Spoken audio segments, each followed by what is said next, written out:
हर छोटा business MSME नहीं होता और हर एमएसएमई को बैंक अलग तरीके से ट्रीट करता है। अगर आपका टर्नओवर 10 लाख है या 10 करोड़ है, क्या आप एक्चुअली एमएसएमई कैटेगरी में आते हो? आज इस कंफ्यूजन को परमानेंटली क्लियर करते हैं। एमएसएमई का फुल फॉर्म है micro, small and medium enterprises. अगर सिंपल लैंग्वेज में बोले तो ये छोटे और मध्यम साइज के बिजनेस होते हैं जिन्हें गवर्नमेंट स्पेसिफिक फाइनेंशियल लिमिट्स के बेसिस पर क्लासिफाई करता है। अब आपका बिजनेस एमएसएमई कैटेगरी में है या नहीं, ये डिपेंड करेगा दो चीजों पर। पहला, आपका investment in plant and machinery या इक्विपमेंट कितना है, और दूसरा, आपका एनुअल टर्नओवर कितना है। ये दोनों कंडीशन सेटिस्फाई होने पर ही आपको एमएसएमई क्लासिफिकेशन मिलता है। अब आपका बिजनेस माइक्रो एंटरप्राइजेस कहलाएगा अगर आपका investment in plant and machinery 2.5 crore रुपए तक का है और आपका टर्नओवर 10 करोड़ रुपए तक का है। अब आप एक स्मॉल एंटरप्राइजेस तब कहलाते हैं जब आपका investment in plant and machinery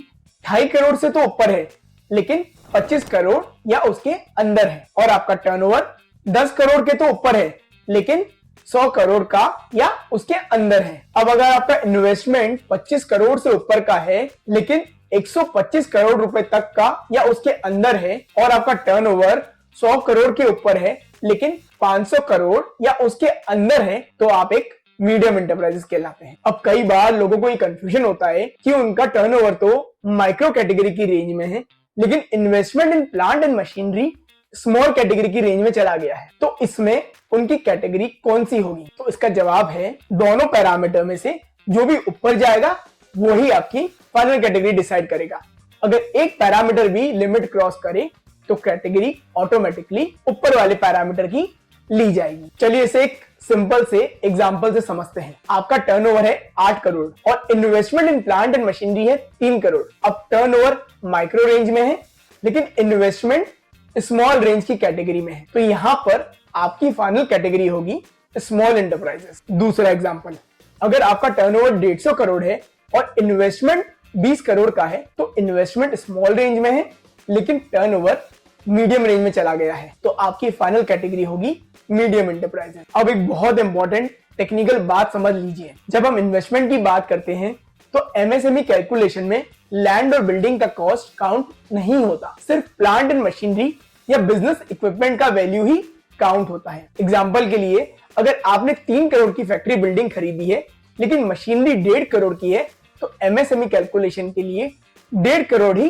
count होगा, बिल्डिंग की 3 करोड़ की वैल्यू काउंट नहीं होगी। इसलिए टोटल प्रोजेक्ट कॉस्ट और एमएसएमई इन्वेस्टमेंट दोनों अलग कॉन्सेप्ट्स हैं। आइए कुछ कॉमन सवालों को क्लैरिफाई करते हैं। अगर मीडियम लिमिट क्रॉस हो जाए तो क्या? अगर टर्नओवर 500 करोड़ से ऊपर चला जाए या इन्वेस्टमेंट 125 करोड़ यानी 125 करोड़ से ऊपर चला जाए तो आप एमएसएमई कैटेगरी से बाहर हो जाते हैं और आप एक लार्ज एंटरप्राइजेस कहलाते हैं। दूसरा क्लैरिफिकेशन, क्या कैटेगरी हर साल चेंज होती है? तो उसका जवाब है हाँ, एमएसएमई क्लासिफिकेशन डायनामिक होते हैं। पैन और जीएसटी डेटा के बेसिस पर कैटेगरी अपडेट हो सकती है। तीसरा क्लैरिफिकेशन, एमएसएमई क्लासिफिकेशन के लिए कौन सा डेटा काउंट होता है? तो एमएसएमई क्लासिफिकेशन हमेशा प्रीवियस फाइनेंशियल ईयर के डेटा पर होता है, मतलब करंट ईयर का क्लासिफिकेशन लास्ट ईयर के टर्नओवर और इन्वेस्टमेंट पर डिपेंड करेगा, इसलिए सडन ग्रोथ तुरंत कैटेगरी चेंज नहीं करता। याद रखिए, एमएसएमई सिर्फ एक सर्टिफिकेट नहीं है, ये बैंकिंग इकोसिस्टम में आपकी पोजीशनिंग डिफाइन करता है। अगला क्लैरिफिकेशन है,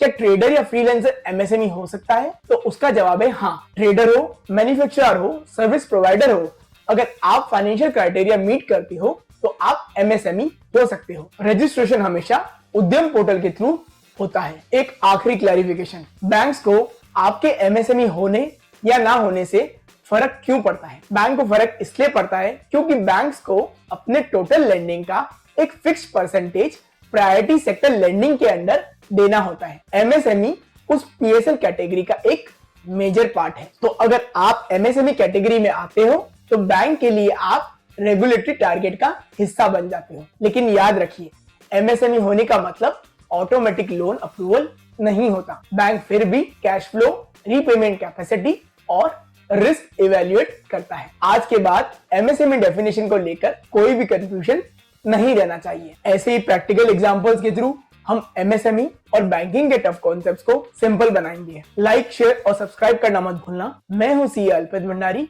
और ये है द बैंकिंग ब्रीफ।